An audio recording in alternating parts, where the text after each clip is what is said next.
So we have completed get functionality as well on a singly linked list, right? Now let's try to perform a set functionality on a singly linked list. So what exactly a set functionality does is, as the name indicate, it's basically used for updating the value of a particular node. So as part of this implementation, what exactly we will do is we will try to take the index and we will also try to take the new value for the node. So as part of the set functionality, what we will do is we will try to reach the node that is available at the index given by the user, and whatever the value that we had in that node, right, and we make sure that we are updating that value with the new value. So that is the set functionality on a singly linked list, which is basically used for updating the value that is available at an index that is given by the user. Okay, since we are taking the index from the user, right, we know what all are the possible indexes for the singly linked list nodes, and it will start from 0 and it will end at length of the linked list minus 1. That means the indexes of the singly linked list that you see on the screen will be something like this. So as part of the set implementation, let's say the index that user gives is, let's say, 3. I want to update the node that is available at index 3 to a new value, let's say some text ABC. What we have to do is we have to reach the node that is available at index 3 and we have to update the value that it currently has is test, right, and we have to update the value to ABC. So that is the main purpose of the set functionality. So what all are the different cases that could come? So obviously, just how we implemented in the case of get functionality, right? Whenever we are taking the index from the user, basically there could be two scenarios. One is the index that user is giving is valid index, or it could be an invalid index. And based on the value, new value, we don't have any restrictions, right? Singly linked list should store any value as part of the node's value. So there is no validation on the value that user is passing. The only validation that we have is in terms of the index that user is passing. So the different cases would be, first would be to check if the invalid index, and the second condition would be to check if the valid index. Okay, so we have to handle these two scenarios, right? But the thing is, by handling all those scenarios, we have already implemented a functionality called get functionality, right? And it will basically take the index, and based on if the index is valid or not, if it is a valid index, we will return the node that is available at that particular index. If the index is invalid, we will simply return null or none based on the programming language that we are using for implementing. In the case of Python, we will simply return none. In the case of Java or JavaScript, we are going to return null. So we are returning the entire node object. That means that node object that we are going to get as part of the get functionality will return the entire node, right? That means it will have the reference to the next node and it will have the value as well.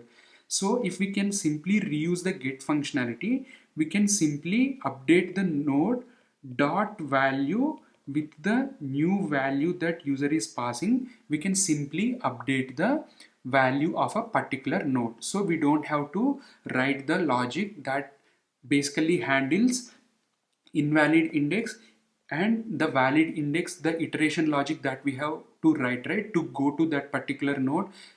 The similar logic that we have written in the case of get functionality, we don't have to write all those things, and we can also basically reuse one of the functionalities. That is the main purpose of implementing any function, right? So we can simply reuse the get functionality here. So how will we reuse? We will simply call the get function with the index that user is passing. If the get function returns null or none, that means that it is a invalid index, because in the case of get implementation, if you remember, we will only return null or none if the index is invalid. Otherwise we would obviously return the node. this basically indicates that it is an invalid index. That's why we will simply return false, indicating that we haven't updated the node. Okay, otherwise if it is not null or not none, we have actually written the node, right? On that node, it is a singly linked list node of type node that we have defined. As a result, we can simply use that node dot value equal to new value. In this, by doing simple operation, we will be able to update the value we have in the node that is given at the index that is also given by the user. Okay, so that is how we reuse the get functionality for implementing the set functionality on a singly linked list. Okay, I hope things are clear to you. So far we have seen how can we implement the set functionality on a singly linked list, right? And the way I explained the logic is almost similar to how we write the pseudocode only, but anyway, go ahead and let's try to write the clear pseudocode for this. Okay, so as part of the set implementation, what exactly we will do is we will write a function called set, and here we will be taking two arguments from the user. One is index and the other will be new value that we want to use for updating the node's value. So obviously, as part of the set implementation, immediately as soon as index is involved, right, we can simply call the get functionality that we have already implemented, and we will simply store it in one variable called node or something, right? And this get functionality is already implemented for valid indexes as well as invalid indexes. So in the case of valid index, it will simply return the entire node object, and in the case of invalid index, it will simply return null or none. If we are using Python, it will simply return none. If we are using Java or JavaScript, it will simply return null. So whatever the node return value that we are getting from the get functionality, right? If this node is null or if it is matching with none, that means that it is an invalid index. Here we can simply return false, indicating that we haven't updated the node because the index is invalid. So obviously we will not have the node at that index given by the user. If it is not equal to null, right, that means else block, what we will do, we will get the entire node object. So on that node we have dot value, right? We can simply read value of that particular node and we can simply assign new value to that.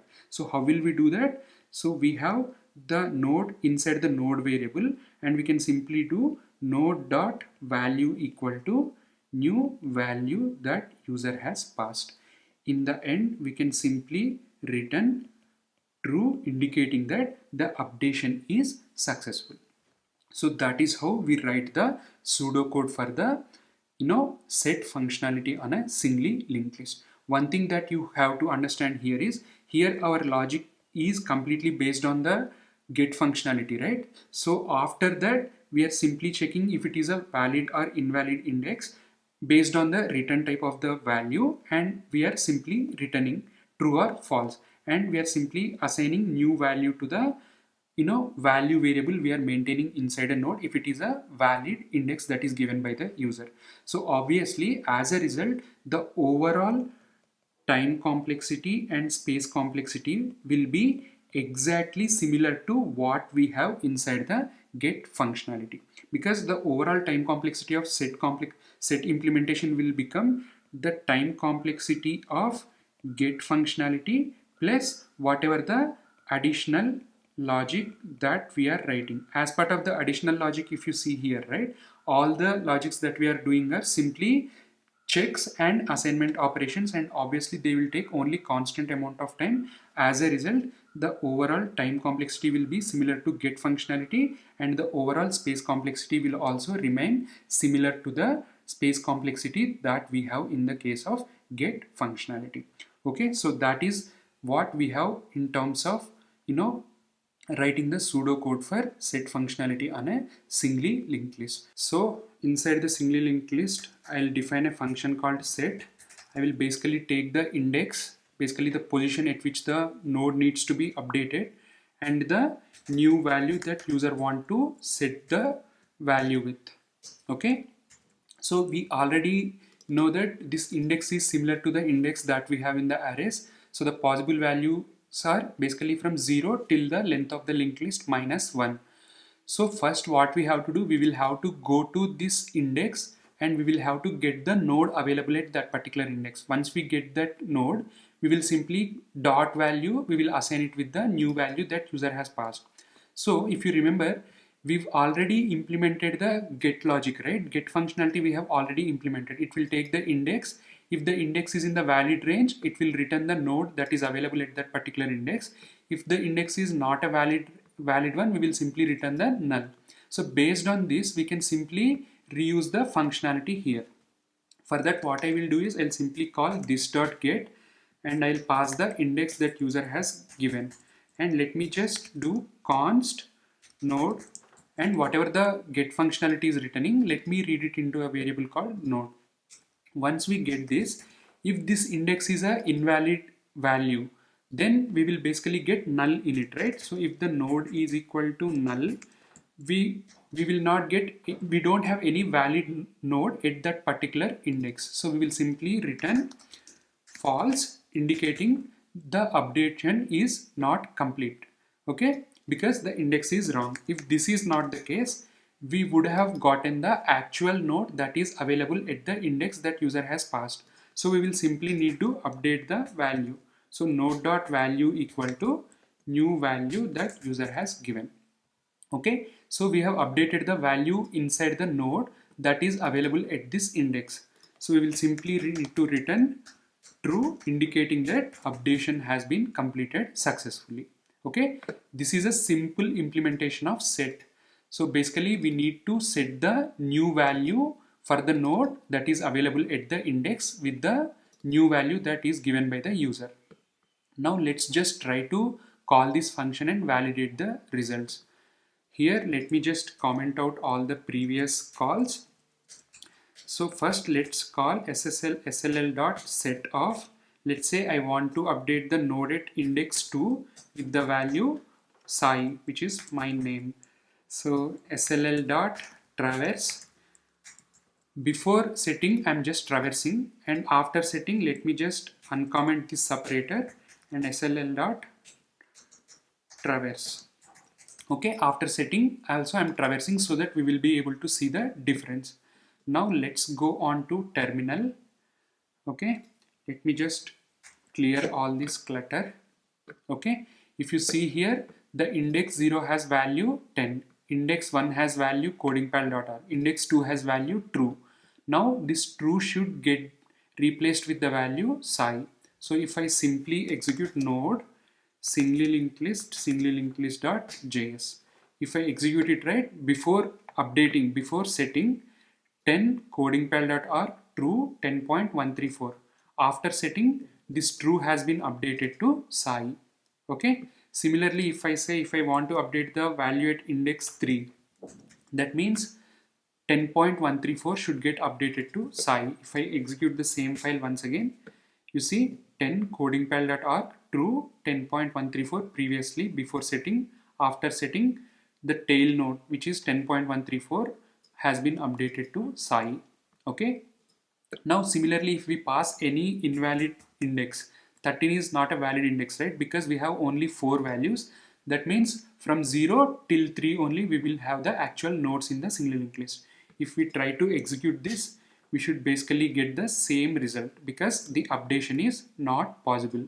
Okay, similarly again any negative values also if you pass, you should see the same result happening. Okay, so that is how we basically perform the set operation on a single linked list using the get operation that we have already implemented. Okay, that's all for this one. I'll see you in the next implementation.